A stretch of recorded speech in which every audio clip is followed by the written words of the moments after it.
हाँ, तो अब हम पढ़ने जा रहे हैं पीरियोडिक टेबल के संदर्भ में हमारी चर्चाएं। ठीक है, जिसे कहा गया तत्वों का आवर्ती वर्गीकरण। ठीक है, जैसे सिंबल वगैरह लिखने का काम बर्जीलियस के द्वारा तो किया गया था, लेकिन बहुत सारे एलिमेंट्स उस समय थे नहीं, है ना। तो बहुत सारे नहीं जब थे तो क्या होगा, उनका जो अप्रोच होगा उतना ही के अकॉर्डिंग होगा। तो फिर जितने भी एलिमेंट थे पढ़ने में आसान हो, जैसे नहीं हमारे पास क्या बुक होता है, बहुत सारा कॉपी किताब होती, तो आप क्या करते हो, उसको अरेंज कर देते हैं सब्जेक्ट वाइज, ताकि खोजना आसान हो, है ना। नहीं तो क्या, कोई खोजना हो तो कोई कहीं घुसा है, कोई कहीं घुसा है, बड़ा मुश्किल होता है। ठीक है, हौच पौच टाइप का हो जाता है स्थिति, तो सिस्टमेटिक स्टडी नहीं हो पा। तो वही है कि सबसे पहले क्या किया गया, तत्वों का आवर्ती वर्गीकरण किया गया। ठीक है, यानी इसका क्लासिफिकेशन किया गया एलिमेंट्स का। ठीक है, जिसमें सबसे पहले जो नाम आता है वो डोवे राइनर का आता है। 1817 में इन्होंने सबसे पहले ट्रायड रूल दिया था। कौन सा रूल है, ट्रायड रूल, यानी त्रिक नियम दिया, जिसमें इन्होंने ऑब्जर्व किया कि जब आप तीन एलिमेंट्स जिनके प्रॉपर्टी एक जैसे, ऑब्जर्व करके इन्होंने क्या किया, तीन ऐसे एलिमेंट्स को एक साथ किया जिनके गुण एक जैसे, और तीन गो को सजाने के कारण से नाम क्या दिया जाता है, ट्रायड नाम दिया जाता है। यह क्या होगा, ट्रायड नाम दिया जाता है इंक्रीजिंग एटॉमिक मास के क्रम में यह सजाते हैं, है ना। और इसमें यह भी देखा गया, पहला क्या बोला गया कि तीन एक जैसे प्रॉपर्टी वाले तत्वों को इन्होंने सजाया बढ़ते परमाणु द्रव्यमान के क्रम में। तो जब देखा जाता है कि उसके बीच वाला जो एलिमेंट है ना, बीच वाला, तो दोनों साइड वाला का क्या है, लगभग एवरेज, है ना, लगभग क्या है, एवरेज है। जैसे इस वाले को देखिए कि लिथियम और पोटेशियम, ये दोनों को ले लीजिए, लिथियम और पोटेशियम। तो लिथियम जो है इसका लगभग कितना होता है, 7, और पोटेशियम का कितना होता है, तो 39। 39 और 7, 46, एवरेज मतलब उतना से भाग 46/2, यानी कितना हो गया, 23। 46/2 यानी 23, जो कि बीच वाला का, यानी पहला का ले लीजिए, तीसरा का द्रव्यमान ले लीजिए, दोनों में जोड़ करके 2 से भाग दे दीजिए, तो यह बीच वाला का आ जाता, मतलब लगभग में ही आ जाए। यही कौन सा रूल है, ट्रायड रूल, जिसको दिया किसने, डोबे राइनर। तो अब इसमें एक तो हो गया कि ट्रायड रूल किसने दिया, डोबे राइनर दिया। तो इसमें ट्रायड का नाम पूछ दिया जाता है, जो अभी भी आपको दिखेगा मॉडर्न पीरियोडिक टेबल में भी। तो lithium, sodium, potassium 3, calcium, strontium, barium, chlorine, bromine, iodine, sulphur, selenium, tellurium, और फेकोनी, फेकोनी, आयरन, कोबाल्ट, निकेल। ठीक है, तो क्या त्रिक नियम सबको क्लियर हुआ, कि त्रिक नियम में इन्होंने, डोवेनाइनर साहब ने त्रिक का नियम दिया 1817 में, जिसमें इन्होंने क्या किया, समान गुण वाले तीन तत्वों को बढ़ते परमाणु द्रव्यमान के क्रम में सजाया। ठीक है, जिसमें क्या किया, पहला और तीसरा, पहला और तीसरा तत्व का क्या लिया, परमाणु द्रव्य मान लिया, तो जो दूसरा तत्व था बीच वाला वो लगभग क्या आया, उसका एवरेज के बराबर आता है ना, एवरेज के बराबर आता है। नाम याद रखिएगा, लिनाक, है ना, यानी lithium, sodium, potassium, calcium, strontium, barium, है ना, chlorine, bromine, iodine, sulphur, selenium, tellurium, और फेकोनी यानी आयरन, कोबाल्ट और निकेल। लेकिन दिक्कत क्या था कि यह बहुत कम ही एलिमेंट पे चर्चा हुई इस पे। तो जब एलिमेंट्स की संख्या बढ़ने लगी तो क्या किया गया कि न्यूलैंड्स महोदय के द्वारा, है ना, ऑक्टेव रूल लाया गया। ऑक्टेव मतलब हो गया 8, ठीक है। तो जब ज्यादा, है ना, एलिमेंट्स का खोज हो गया तो यह भी इंक्रीजिंग ऑर्डर में सजाया, एलिमेंट्स को बढ़ते क्रम में। किसके बढ़ते क्रम में, एटॉमिक मास के क्रम में। और इसमें इसने पाया कि पहला और आठवां जो एलिमेंट है, पहला और आठवां जो है वह सिमिलर प्रॉपर्टी और कैरेक्टरिस्टिक्स को दर्शाता है, ठीक है। इसमें इन्होंने क्या किया, हॉरिजॉन्टली है जो सजाया, और सब रो में आप देखेंगे कि 7 एलिमेंट आपको देखने को मिल जाए, ठीक है। और फिर आठवां से क्या करेगा, एक तुलना करेगा, जो कि संगीत में जिस तरह से 7 सुर होते हैं,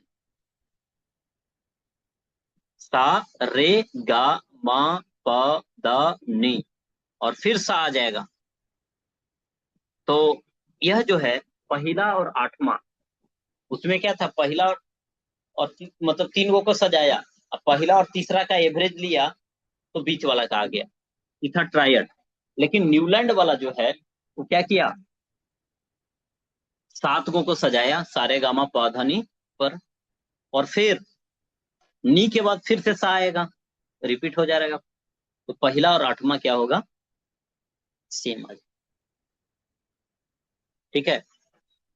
इसके बाद 64 में इन्होंने अपना कॉन्सेप्ट को पब्लिश किया, 65 मतलब 64 में पब्लिश किया, 65 में रिकॉग्निशन मिला, जिसमें हाइड्रोजन तो शुरू हो रहा है, थोरियम पे ही समाप्त हो रहा है, ठीक है। और इनके टाइम में 56 एलिमेंट थे, कितने थे, 56 एलिमेंट थे। अब इसमें क्या है कि जैसे इन्होंने बढ़ते परमाणु द्रव्यमान का क्रम सजाया, सब कुछ तो ठीक था, बट इनका रूल कैल्शियम तक ही लागू होता है, ठीक है, इसके बाद नहीं लागू होता है, ठीक है। इसके बाद न्यूलैंड्स के बाद कई सारे, है ना, क्या हुए, एलिमेंट्स जो हैं वह डिस्कवर्ड किए गए न्यूलैंड्स के बाद, और इनके नियम को फॉलो किया नहीं। और फॉलो नहीं करेगा तो फिर नया नियम तो लाना ही पड़ेगा, ठीक है। इसके बाद आप देखेंगे कि दो एलिमेंट को सेम पोजीशन पर रख दिया गया है, समझे, जबकि उनका केमिकल और फिजिकल प्रॉपर्टी क्या है, अलग अलग था। जिसमें एग्जाम्पल के तौर पे कोबाल्ट और निकेल को ले लीजिए आप, है ना, कोबाल्ट और निकेल को ले लीजिए। कोबाल्ट की प्रॉपर्टी अलग, निकेल का अलग है, लेकिन दोनों को रख दिया गया है एक जगह, है ना।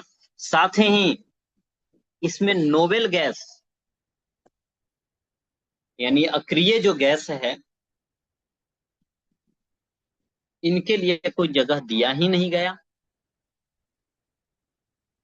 तो ये सब इसके लिमिटेशंस थे, ठीक है।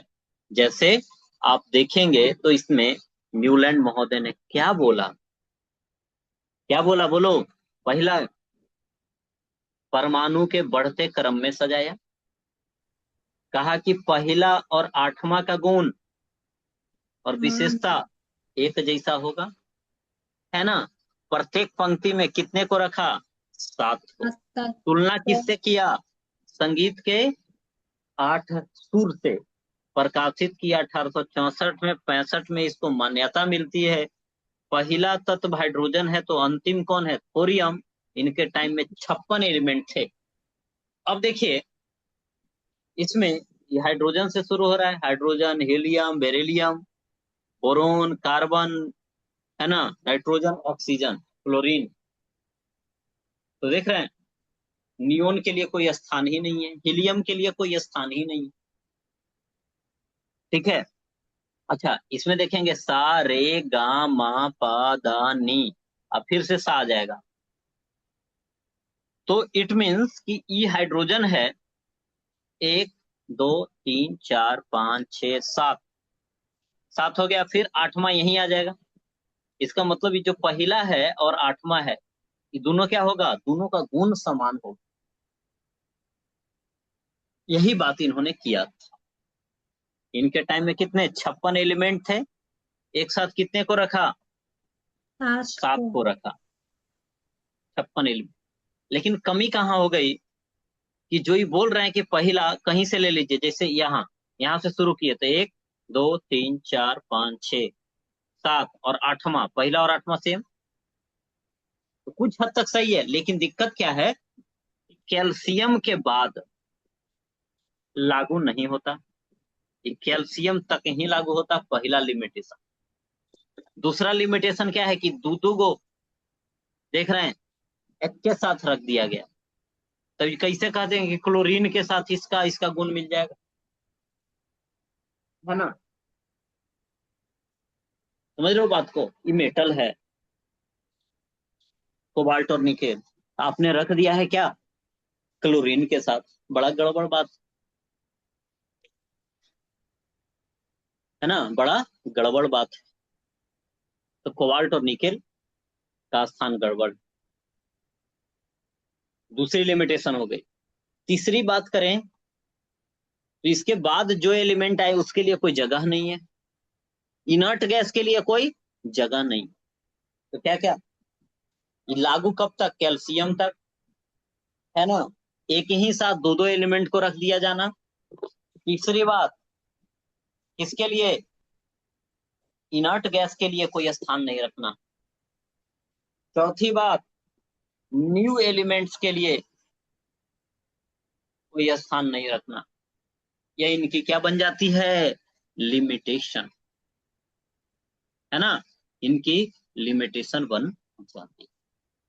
तो क्या न्यूलैंड की बात क्लियर है? हाँ या ना? क्लियर? हाँ। आगे बढ़ते हैं। तो अगला है लोथर मेयर। इन्होंने अपना पहला पीरियोडिक टेबल 1862 में दिया था। इसमें 28 एलिमेंट्स को इंक्लूड किया। इसका अपडेटेड वर्जन 1864 में लाया और तब 50 एलिमेंट को इन्होंने इंक्लूड किया। ठीक है। और यह पहले ऐसे व्यक्ति थे जिन्होंने पीरियोडिक ट्रेंड्स को है जो पकड़ा। ठीक है। He plotted atomic volume of an element against it atomic base to show this pattern. इन्होंने क्या किया था कि एटॉमिक वॉल्यूम को एटॉमिक वेट के अगेंस्ट है जो प्रेजेंट किया। मतलब इस रूप में कि एक तरफ एटॉमिक मास है, दूसरा तरफ वॉल्यूम। मास बाई वॉल्यूम क्या होता है? डेंसिटी वाला। तो इस वे में इन्होंने क्या किया? रिप्रेजेंट किया, ताकि उसके प्रॉपर्टी को हम पता कर सके। सबसे हल्का, सबसे भारी, ये सब होता है ना। सबसे ज्यादा डेंसिटी किसका है, सबसे कम किसका है। तो लोथर मेयर वक्र इसे कहा जाता है। तो लोथर मेयर कर्व किससे संबंधित है? Periodic classification of element. ठीक है। इसमें वॉल्यूम और किसका ग्राफ है? मास का, है ना, वॉल्यूम और मास का। यानी यह बात आपको क्लियर है कि इन्होंने 1862 में 28, 1864 में 50, और इसमें क्या किया कि इसमें ग्राफ के माध्यम से चीजों को रिप्रेजेंट किया। किसके किसके हिसाब से? एक तो आयतन और दूसरा, है ना, परमाणु का आयतन और भार के हिसाब से इन्होंने चर्चा की। बट बहुत ज्यादा यह प्रसिद्धि नहीं पाएंगे। ठीक है, ग्राफ ऐसे भी लोगों को नहीं समझ में आता, नहीं, फिर भी इनका प्रयास बड़ा अच्छा। इसके बाद देखिए मेंडलीव आएंगे और यह पीरियोडिक टेबल बनाएंगे। तो इसके पहले कोई पीरियोडिक टेबल नहीं बनाया, मतलब चार्ट के फॉर्म में, यही बनाएंगे। इसलिए फादर ऑफ पीरियोडिक टेबल किसे कहा जाता है? मेंडलीव। मेंडल। ठीक है, इन्होंने 1869 में, बात कब की है? 1869 की।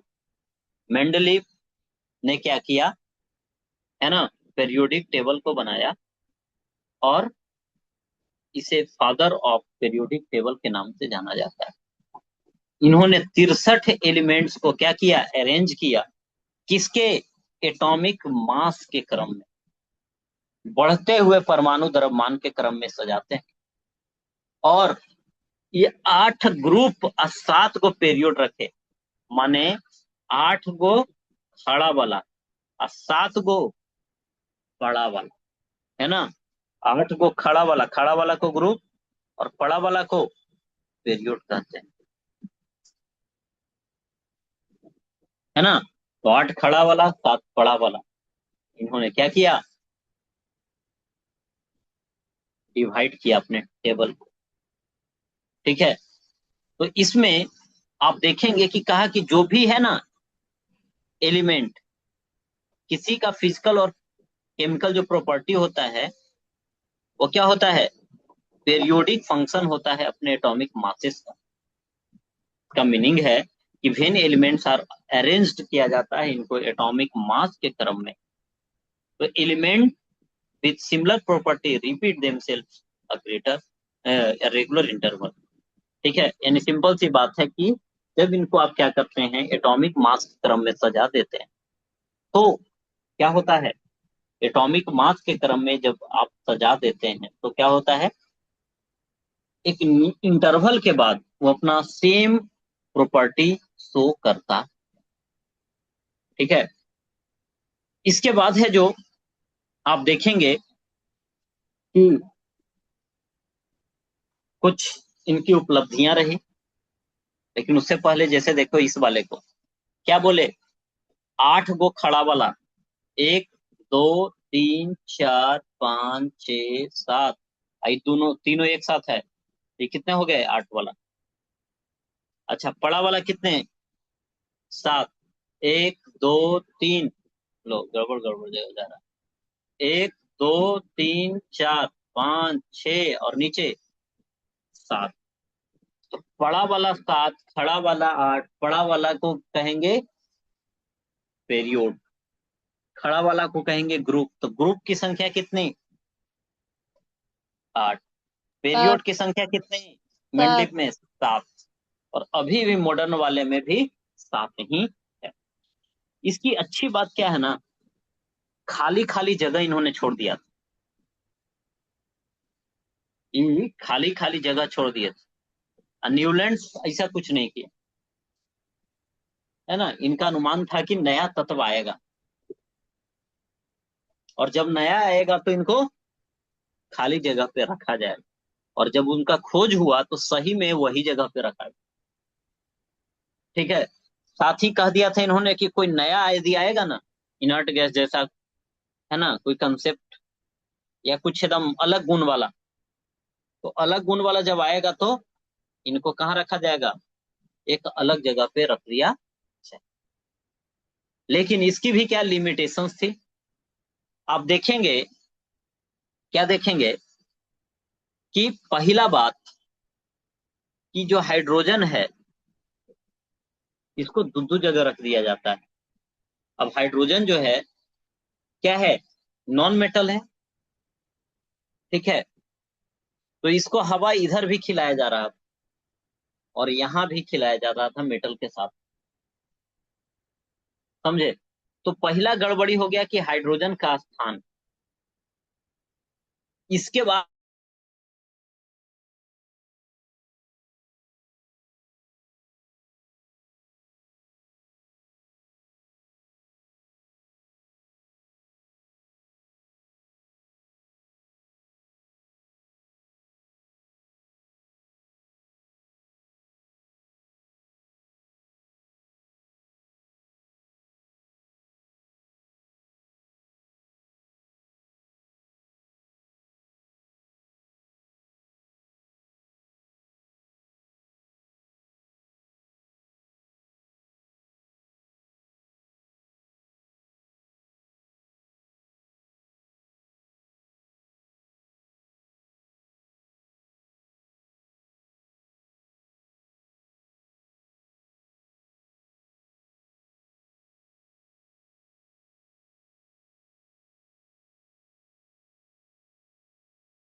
आवाज जा रहा आप लोग को?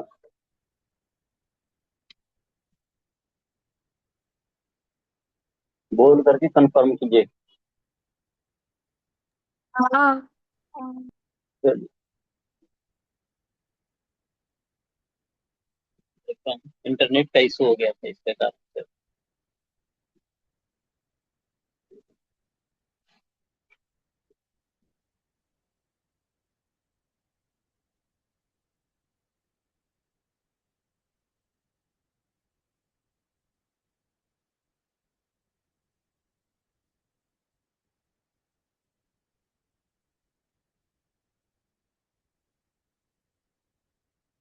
देखिए, तो हम लोग यह पढ़ रहे थे कि मेंडलीव का पीरियोडिक टेबल। इसमें सिंपल सी बात जो हम लोगों ने किया था, फिर से मैं रिवाइज करा दे रहा, है ना, कि जो हम लोगों ने बात किया था मेंडलीव का पीरियोडिक टेबल में, कि इन्होंने कब 1869 में दिया था अपना पीरियोडिक टेबल।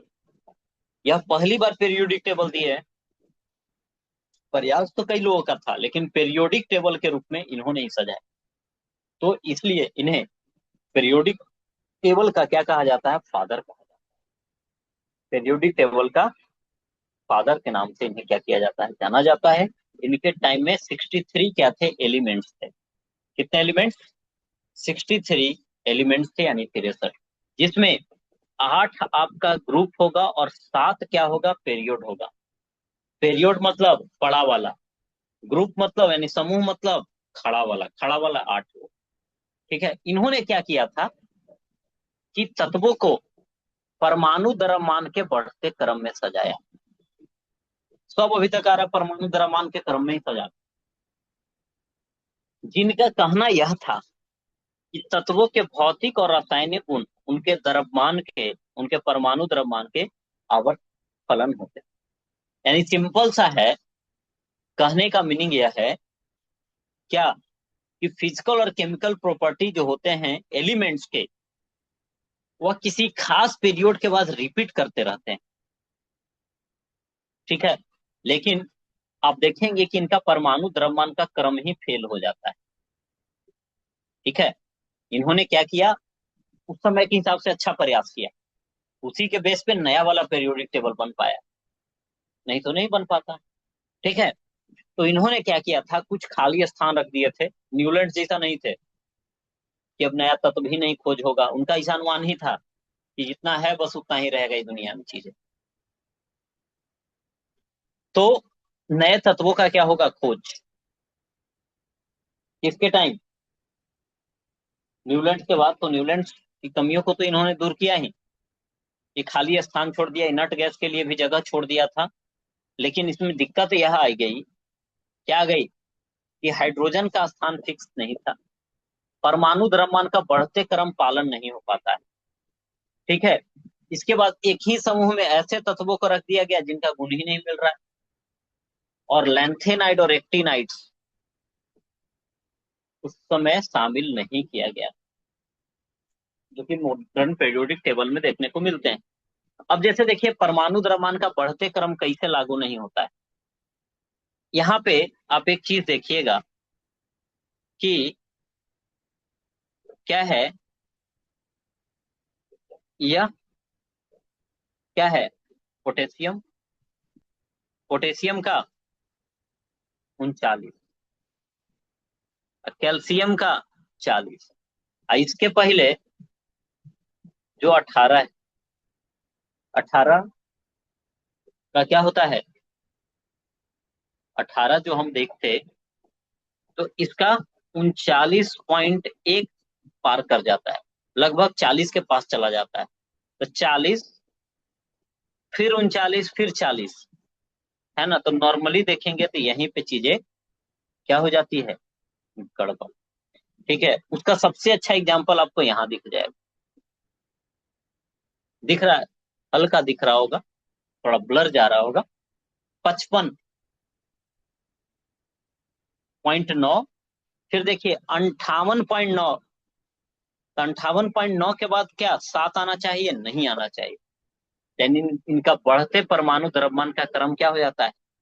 फेल हो जाता है। तो क्या क्या कमी है? हाइड्रोजन का स्थान फिक्स नहीं है, बढ़ते परमाणु द्रव्यमान का क्रम फिक्स नहीं है, और फिर अलग अलग गुण वाले चीजों को एक साथ रख दिया गया। लैंथेनाइट्स और एक्टिनाइट्स के लिए कोई जगह नहीं दिया गया। इन्हीं कमियों को दूर करने के लिए, है ना, इन्हीं कमियों को दूर करने के लिए आया मॉडर्न पीरियोडिक टेबल, जिसको देने वाला व्यक्ति है हेनरी मोजले, यानी हेनरी मोजले या मोजले हम पढ़ लेते हैं। 1913 में दिया, 100 वर्ष बाद 2013, और उसके 13 वर्ष बाद 2026, यानी 113 साल बाद भी इसके जैसा पीरियोडिक टेबल नहीं आया, है ना। कमियां इसमें भी लोग निकालते, बट इससे बढ़िया कोई बना ही नहीं पाया। ठीक है, अब देखिए, तो मोस्टली ने कब 1913 में इस पीरियोडिक टेबल को दिया, इसका नाम है मॉडर्न पीरियोडिक टेबल। तो पीरियोडिक टेबल का जनक, फादर कौन है? मेंडलिफ ही है। खाली पीरियोडिक टेबल का है तो मेंडलिफ, लेकिन मॉडर्न लगा दे तो मोस्टली, है ना। इसमें क्या किया कि सब कमी जो था ना, सब का एक ही दवाई दे दिया, वह कह दिया एटॉमिक नंबर। अभी तक नहीं सुना होगा, सब में सुना क्या? सब एटॉमिक मास की बात कर रहा है, द्रव्यमान की बात कर रहा है। इसने क्या किया कि एटॉमिक नंबर के क्रम में सबको सजा दिया, एटॉमिक वेट के क्रम में नहीं। ठीक है, और यहीं से मामला सब पलट जाता है। जितना कमी था मेंडलीव का, सब यही दूर कर देता है। हम लोगों ने पढ़ा कि मेंडलीव में 8 ग्रुप थे, 7 पीरियड थे। यहाँ कितने हो गए? 18। और पीरियड कितने हो गए? हाँ 7। क्वेश्चन तो यह बनता ही है कि मॉडर्न पीरियोडिक टेबल में कितने ग्रुप हैं। तो मॉडर्न पीरियोडिक टेबल में कितने ग्रुप? 18 ग्रुप। 18 ग्रुप हैं, 7 पीरियड हैं। माने खड़ा वाला 18, अब पड़ा वाला क्या गो? 7 गो। 7। जिसमें देखेंगे जो ग्रुप है ना, कुछ ग्रुप तो उसका कुछ ना कुछ नाम है। जिसमें आप देखिए, ये पीरियोडिक टेबल है, ये देख रहे हो नीचे वाला, सबसे पहले देखो नीचे वाला, नीचे दो गो अलग है कि नहीं? ये अलग है, लेंथेनाइड और एक्टिनाइड्स, यही नीचे है। 57 से लेकर करके आपका 74 तक, खाली 70 तक यही है, याद रखना है। 57 से लेकर के 74 तक लेंथेनाइड वाला है, और 89 से लेकर के 102 तक, खाली इतने बस याद रखना है, कौन कौन है नहीं ध्यान रखना है। खाली याद रखना है कि 57 से 70, 57 से कितना? 70। 70। 57 से 70 के गो होगा? 14 गो। और 89 से 102, यहाँ भी 14 गो क्या है? लेंथेनाइड और एक्टिनाइड्स आपको देखने को मिलेंगे। लेंथेनाइड्स और एक्टिनाइड्स है जो यहाँ देखने को मिलेंगे। 57 से कितना? बोलिए। 70। 70। और 89 से 102। क्या है? एक्टिनाइड्स। ये अलग है, मतलब समझ रहे हो, 56 के बाद 57 आना चाहिए, इनको यहां से निकाल के बाहर कर दिया। 89 के बाद आना चाहिए एक्टिनाइड, इतना जगह ही नहीं था, अलग से इसको अरेंज कर दिया इधर। ठीक है, ये सब क्या है, देखा कि इसमें इसके न्यूक्लियस में कितने प्रोटॉन हैं। ये पूरा कौन चेंज नहीं होता है, देखे, मास चेंज हो जाता है न्यूट्रॉन चेंज होने के कारण से, लेकिन प्रोटॉन कभी चेंज नहीं होता है, पहले भी हम लोगों ने पढ़ा था। इसके कारण से इसने प्रोटॉन पे सजाया। और इसमें देखिए, इस शुरू का ही दो दिख रहा है, दो ग्रुप, पहला और दूसरा, जिसे फर्स्ट ए और सेकंड ए हम कह रहे हैं। ठीक है, पहला और दूसरा वाला, इसको एस ब्लॉक कहते हैं। कौन ब्लॉक? S block. और इस वाले को 13 से लेकर के 18 तक, इसको पी ब्लॉक कहते हैं। एस और पी के बीच जो अटकल है, इसको हम क्या कहते हैं? डी ब्लॉक कहते हैं। और जो नीचे है एक्टिनाइट्स और लैंथेनाइट्स, तो इस वाले को हम कौन सा ब्लॉक कहते हैं? एफ ब्लॉक कहते हैं। कौन सा ब्लॉक? F block. ई वाला जो है आपका, ये दोनों कौन ब्लॉक है? F block. ये ब्लॉक। एफ ब्लॉक में 14 14 है।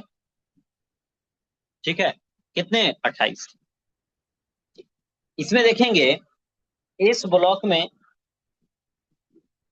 2 रहेगा, पी ब्लॉक में क्या गो 6 ग्रुप है, और डी में कितने?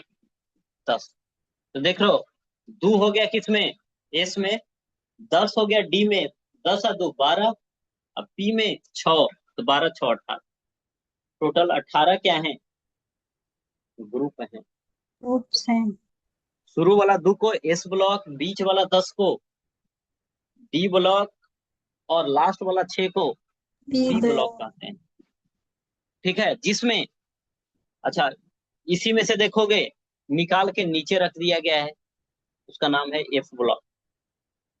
F block. अब देखिए, ये जो है ना, ये सबका प्रॉपर्टी, केवल हाइड्रोजन को छोड़ दीजिए तो उसके बाद सबका प्रॉपर्टी एक जैसा है लगभग। इसका प्रॉपर्टी एक जैसा है, इसका लगभग एक जैसा है, इस तरह से है। इसमें सब में क्या है? इनर्ट गैस है, अलग रख दिया गया ग्रुप में। तो इनर्ट गैस सबसे लास्ट वाला में, सबसे लास्ट वाला नंबर मतलब केमे नंबर पे? 18। फ्लोरीन वाला केमे नंबर पे है? 17। ऑक्सीजन वाला 16।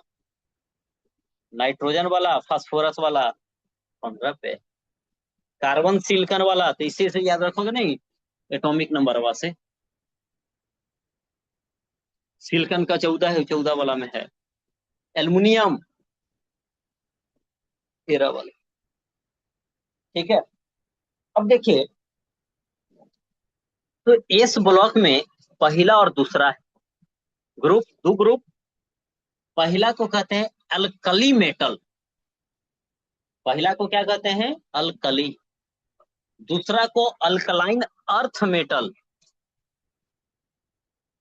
ठीक है, फिर 3 से लेकर के 10 तक डी ब्लॉक, इसको बोलते हैं ट्रांजिशन एलिमेंट्स। क्या बोलते हैं इसको? Transition elements. ट्रांजिशन कहने का मतलब संक्रमण। ठीक है, यानी ट्रांजिशन। ये दोनों के जैसा है, एस और पी दोनों के जैसा लक्षण रखेगा। जो सबका होता है वो किसी का नहीं होता है, ऐसे दिमाग में रखो। तो 10 तक, 10 से लेकर के यहाँ 14 तक हो गया, मतलब यहाँ तक। ये जो 3 है, 3 से लेकर के यहाँ 12 तक वाला, यानी 10 गो टोटल। ठीक है, इसके बाद देखिएगा कि 15 वाले को कहते हैं निक्टोजेन। 15 वाले को क्या कहते हैं? यहाँ देखिए, ये वाला निक्टोजेन। 16 वाला को चाल्कोजेन। 17 वाला को हेलोजेन। 18 वाला नोबेल गैस है या इनर्ट गैस है? यह वाली नम्मा पूछ देता है यह, बाकी का जनरली नहीं पूछा जाता। तो 15 वाला को क्या बोलेंगे? निक्टोजेन, पूरा ग्रुप को। 16 को चाल्कोजेन, 17 को हेलोजेन, 18 को नोबेल गैस। पहला वाला को अल्कली, दूसरा वाला को अल्कलाइन, 15 को निक्टोजेन, 16 को चाल्कोजेन, 17 को हेलोजेन, 18 को नोबेल गैस कहते। क्या क्लियर है बात? तो बोलिए, मोस्ले ने कब दिया? 1913 में दिया मॉडर्न पेरियोडिक टेबल। किसके आधार पे सजाया? परमाणु द्रव्यमान की क्रमांक, नंबर की मास, नंबर के आधार पे सजाया। तो मॉडर्न पेरियोडिक टेबल का जनक कौन है? मोस्ले। इसमें कितने ग्रुप हैं? 18। कितने पीरियड हैं? 7। ठीक है, जिसमें शुरू वाला कौन ब्लॉक है? S block. यह वाली कौन ब्लॉक है? P block. बीच में है डी ब्लॉक। नीचे में है एफ ब्लॉक। नीचे में है एफ ब्लॉक। पहला को क्या कहते हैं? क्षारीय धातु। ठीक है, दूसरा को क्षारीय मृदा, है ना, क्षारीय मृदा। बीच वाले को ट्रांजिशन एलिमेंट। अच्छा, 15 वाला बताओ, निक्टोजेन। 16 वाला चाल्कोजेन। 17 वाला हेलोजन। 18 वाला इनर्ट गैस। 18 वाला को क्या कहते हैं हम? इनर्ट गैस के नाम से जानते हैं। याद हुआ? चलो, तो अभी हम लोगों ने जो ब्लॉक की चर्चा की, आपने पिक्चर में देखा, 1 और 2 को कौन ब्लॉक कहते हैं? S block. 13 से 18 पी पी ब्लॉक, ब्लॉक। है ना। हीलियम का जगह उस रख लिया गया वहां पे इनर्ट गैस के कारण से। यही सब कमियां हैं इसमें कि हीलियम होना चाहिए एस ब्लॉक में, लेकिन हीलियम है इनर्ट गैस। एस ब्लॉक में रखेंगे तो बाकी का साथ छूट जाएगा। तो हीलियम को छोड़ करके जितने भी हैं सभी के सभी पी ब्लॉक में के अंतर्गत आएंगे। डी ब्लॉक 3 से 12, जो कि ट्रांजिशन एलिमेंट है, संक्रमण। ठीक है, इसका संयोजकता परिवर्तनशील होता है। कलरफुल आइटम से यहीं से बनेगा। एफ ब्लॉक, इसमें लैंथेनाइड और एक्टिनाइड। लैंथेनाइड कहां से कहां तक? बोलिए। 57 से 70। 57 से 70। और एक्टिनाइड 102। 89 से 89 से 102। 102। अच्छा, ये ब्लॉक में कितना कितना एलिमेंट है? 14 14, 14 है ना, 14। 14। ठीक है, तो यह वाली बात। ठीक है, अब देखिए, इसमें कुछ कुछ फैक्ट्स हैं जो कि हमें याद रखने हैं। ठीक है, देख रहे हो, ये सब नाम पे रखा गया है। सियाबोर्गियम 106, मेंडलीव, है ना, मेंडलिवियम इसके नाम पे रख दिया गया 101। रदरफोर्डियम रदरफोर्ड के नाम पे 104। आइंस्टीनियम भी है। ठीक है, तो कुछ अच्छा काम करोगे तो नाम लोग पढ़ेंगे नहीं। चलो, मेटलाइट्स की बात करें, मतलब उपधातु, जिसमें कौन है? जर्मेनियम आपका, arsenic, antimony, tellurium, boron, polonium, silicon.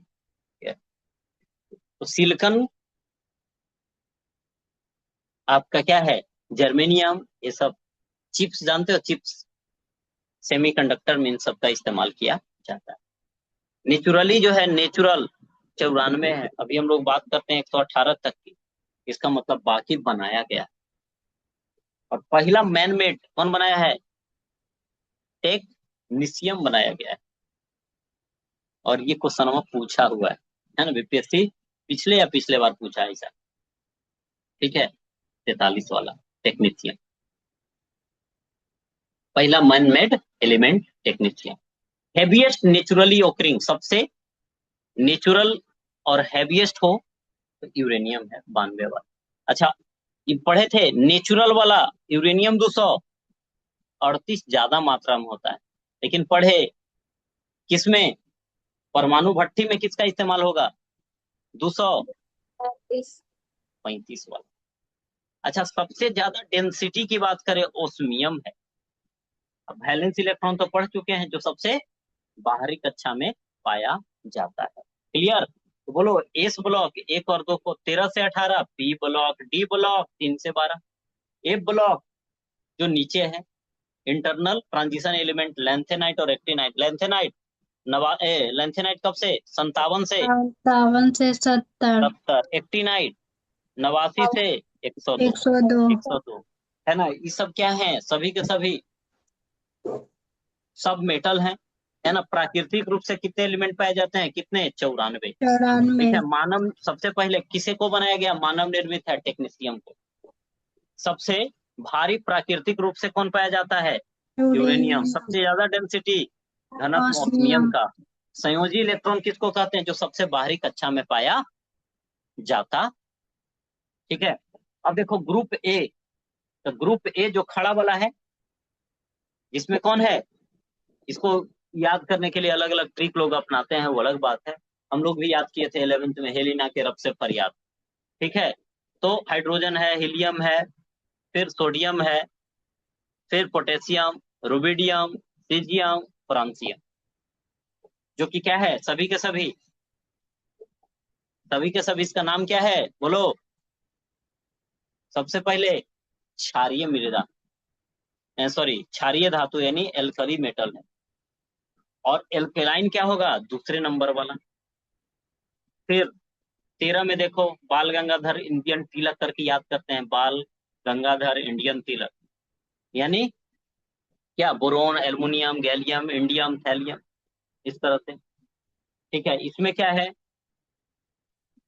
कि ग्रुप 2 में कौन कौन, बेरिलियम है, मैग्नीशियम, कैल्शियम, स्ट्रॉन्सियम, बैरियम और रेडियम, ये सब।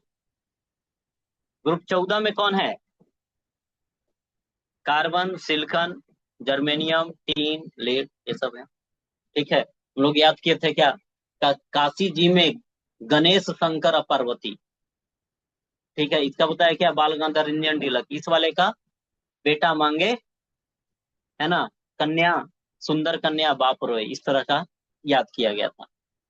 इसके बाद देखोगे नेपाल, ये है नाइट्रोजन, फास्फोरस, आर्सेनिक, एंटीमनी और बिस्मथ। ठीक है, इसको याद किए थे कि नेपाल, पाकिस्तान, ऑस्ट्रेलिया सब बीमार। ठीक है, इसके बाद है जो उससे टिपो, ओ स से नहीं बोलते हैं, उससे टिपो, उसी से हम लोग याद कर लिए थे, उससे टिपो, टिपना मतलब समझ रहे हो, मारना। ठीक है, तो इसको याद करने का वो तरीका था। बाकी 17 में क्या है, फकल बराई कर करके डायरेक्ट हम याद रखते हैं, फकल बराई, FCLBRI। ठीक है, अब बाकी एंस्टेटाइन है। फिर ये क्या है ना अगर कर जीरो रन, है ना अगर कर जीरो रन, helium, neon, argon, krypton, xenon, radon. तो इस एटमॉस्फेयर में नहीं पाया जाता है, कौन, आपका रेडॉन वाला।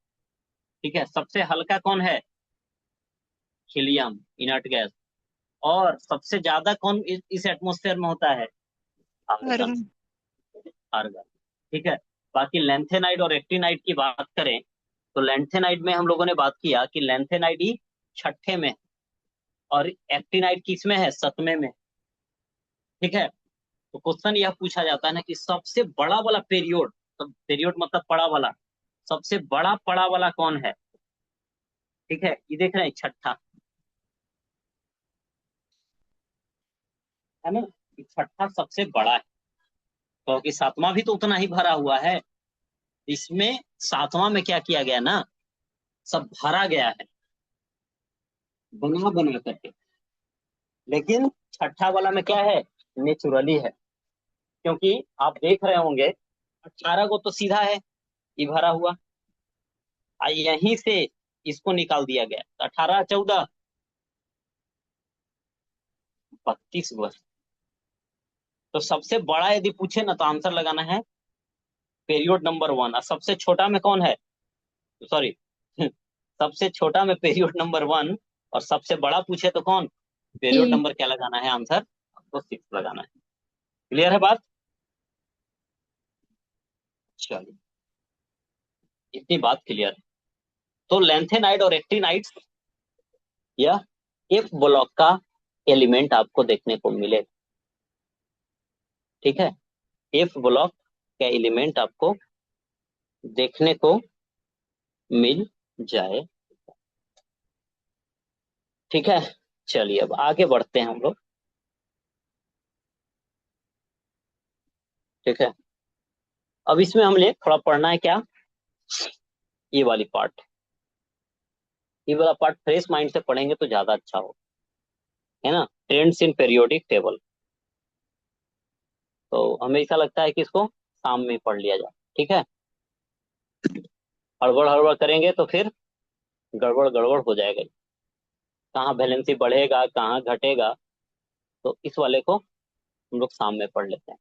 ठीक है, तो अभी के लिए इतना ही रखते हैं, मिलते हैं फिर शाम में। ठीक है, बहुत सारी चीजें क्लियर हो गई। शाम में ज्यादा नहीं, 1 घंटा लगेगा, फिर हम चलेंगे कहाँ, उसके फर्स्ट चैप्टर पे, 10th वाले।